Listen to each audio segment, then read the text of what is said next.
दोबारा से जाते हैं और जानते हैं। अच्छा डॉक्टर साहब, ऐसे लोग क्लेम करते हैं जी ये वाला शैम्पू लगाएं, ये वाला तेल लगाएं तो आपके जो गिरे हुए बाल हैं या आपका बिल्कुल खाली सारा हुआ है तो दोबारा से आपके बाल आ जाएंगे। वाकई ऐसा होता है? देखिए, ये तकरीबन फ्रॉड है। आई एम सॉरी टू से। दुनिया में दो चीज़ें अमेरिका में हम पढ़ाते थे कि जो दुनिया में सबसे ज़्यादा फ्रॉड की नज़र हुई हैं मेडिकल के फील्ड में, वो दो हैं। एक है कि बग़ैर कुछ किए आप 200 किलोग्राम से 100 किलोग्राम हो जाएंगे, आपका वज़न कम हो जाएगा और रातों रात हो जाएगा, ख़ास किस्म का पानी पिएं, ये पिएं, वो पिएं। और दूसरा है बालों का उगना। ये दो वो चीज़ें हैं जिसमें दुनिया में सबसे ज़्यादा मेडिकल फ्रॉड हुआ है। ठीक, कोई शैम्पू, ठीक है, कोई तेल आपके बालों को गिरने से नहीं रोक सकता। 90% से ज़्यादा ये झूठ है। 10% सिर्फ इसलिए हो सकता है अगर किसी को डैंड्रफ है और डैंड्रफ हल्की सी बेहतर होगी तो मुमकिन है कि बाल गिरना थोड़े से कम हो जाए, लेकिन वो भी प्रूवन नहीं है। इसके लिए आपके ब्लड टेस्ट होने ज़रूरी हैं, प्रॉपर तशखीस होनी ज़रूरी है कि बाल गिर क्यों रहे हैं, क्योंकि नॉर्मली तो बाल नहीं गिरने चाहिए। एक सर पे तकरीबन 100 से 125 बालों का गिरना रोज़ाना नॉर्मल है। ये दिमाग में बिल्कुल क्लियर रखें कि अगर आपके 100 बाल एक दिन में गिर रहे हैं तो तकरीबन 100 से 110 बाल गिरना, 120 बाल गिरना नॉर्मल है। लेकिन अगर वो उग ही नहीं रहे हैं तो फिर मसला आएगा ना। असल मसला ये वो जो गिरते हैं बाल, अल्लाह में उसको रिप्लेस कर देते हैं। सही। तो कुदरती तौर पे बाल कुछ गिरते हैं, कुछ रिप्लेस हो जाते हैं और हर बाल जो है वो एक साइकिल के थ्रू गुजरता है। वो तकरीबन 3 साल तक उगता है, फिर 3 महीने के लिए समझ लें रेस्ट पे चले जाता है। अच्छा। और फिर तकरीबन 3 हफ्ते में वो गिर जाता है। ये अल्लाह ने, लेकिन ये जो है ये सिर्फ 10% बाल ये कर रहे होते हैं। ओके।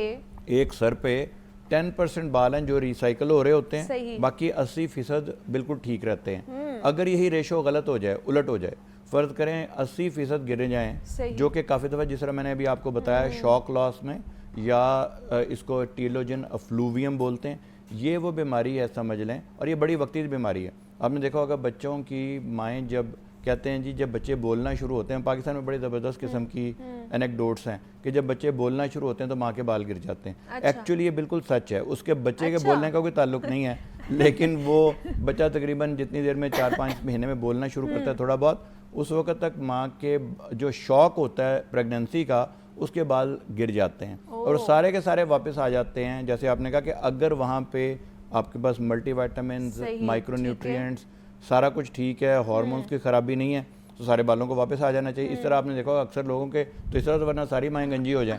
ऐसे नहीं होता, सबके बाल वापस आ जाते हैं।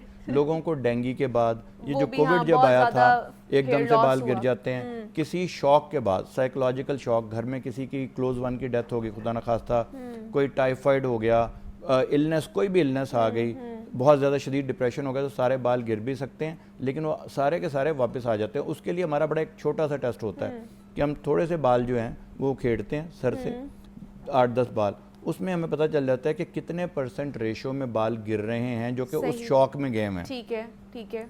तो वो 5 सेकंड का एक जो टेस्ट है उसको ना करना और किसी आप कोई ऐसे टोटकों पे से इलाज करना। आजकल मैंने एक और बड़ा सुना है कि लोग अक्सर मेरे पास आते हैं, शदीद किस्म की एलर्जी हो जाती है, जिल्द गल जाती है, पस पड़ जाती है, और मैं जब पूछता हूँ कि क्या, कि जी हमने कोई अनियन का तेल लगाया या अनियन का हमने कोई जूस लगाया, जूस निकाल के वो लगाएं। वो जो प्रॉब्लम ये है कि जितने भी ऐसे टोटके हैं काफ़ी दफ़ा ये लोग पुराने ज़माने में इस्तेमाल करते थे, अभी भी इस्तेमाल करते हैं, जिसमें कि वहाँ इन्फ्लेमेशन हो जाती है, सोजिश हो जाती है और आपका जो बालचर है वो किसी हद तक वापस आ जाता है। लेकिन ये जो है ये टोटका, इससे काफ़ी दफ़ा एलर्जी बड़ी शदीद होती है, यानी जितनी एलर्जी आप चाहते हैं हो उससे ज़्यादा हो जाती है।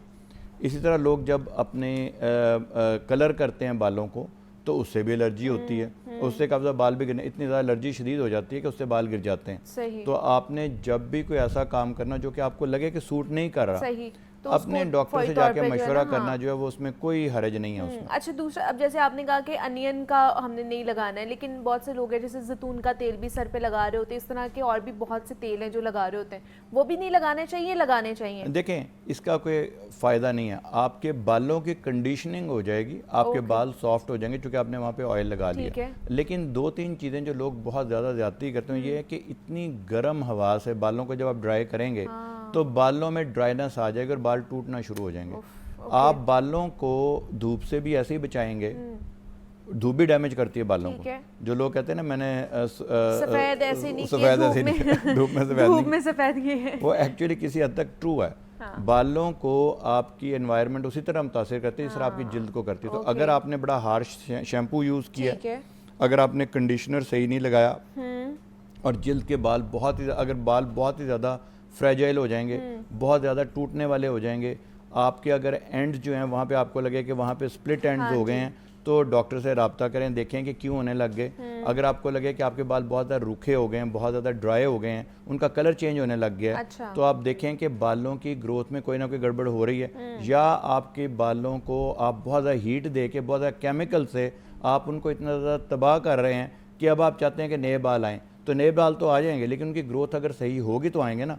तो उसके लिए आप ब्लड टेस्ट करवा सकते हैं। और हमारे यहाँ ब्लड टेस्ट भी आपको बताऊँ, लेबॉरेटरी टेस्ट पाकिस्तान का जो इलाज है वो दुनिया के बेहतरीन और सस्ते तरीन इलाजों में शुमार होता है। तो यहाँ पे इसका फ़ायदा उठाएं बजाय इसके कि टोटकों का। अच्छा, चंद चीज़ें फिर बताएं ना, वो ख़वातीन के लिए भी हो सकती है, वो मर्द हजरात के लिए भी हो सकती है, कि चंद चीज़ें जिसकी वजह से आपके बाल बढ़ना शुरू हो जाए। मतलब हम चाहते हैं कि जी नेचुरली तौर पर हमें डॉक्टर के पास ना जाना पड़े और हमें PRPs ना करानी पड़े, ट्रांसप्लांट ना कराना पड़े, तो हम नेचुरली कोई ऐसी चीज़ें खाएँ या फिर लगाएं जिससे हमारे बाल जो है वो बढ़ना शुरू हो जाए, लंबे हो जाए, चमकदार हो जाए, अच्छी उनकी सेहत हो जाए, मजबूत हो जाए। देखिए, दो चीज़ें। नंबर एक तो ये कि जब आपने कोई भी शैम्पू करना है और कोई भी आपने कंडीशनर लगाना है, तो मेक श्योर करें कि वो आपके बालों को ड्राई ना करे, फ्रीजी ना करे और तोड़े ना। यानी जब आपके बाल कमज़ोर हो जाएंगे, आप थोड़ी सी भी कंघी करेंगे तो बाल टूट जाएंगे।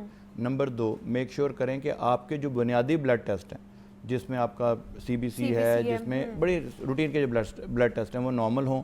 और आखिरी बात यह कि मेक श्योर करें कि आप में कोई न्यूट्रिशनल डेफिशिएंसी ना हो।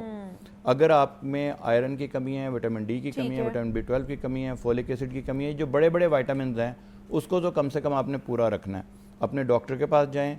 आपको जब भी बाल गिरें तो उसको सिर्फ बालों का मसला ना समझें, उसको ये समझें कि ये किसी अंदरूनी बीमारी की अलामत भी हो सकता है।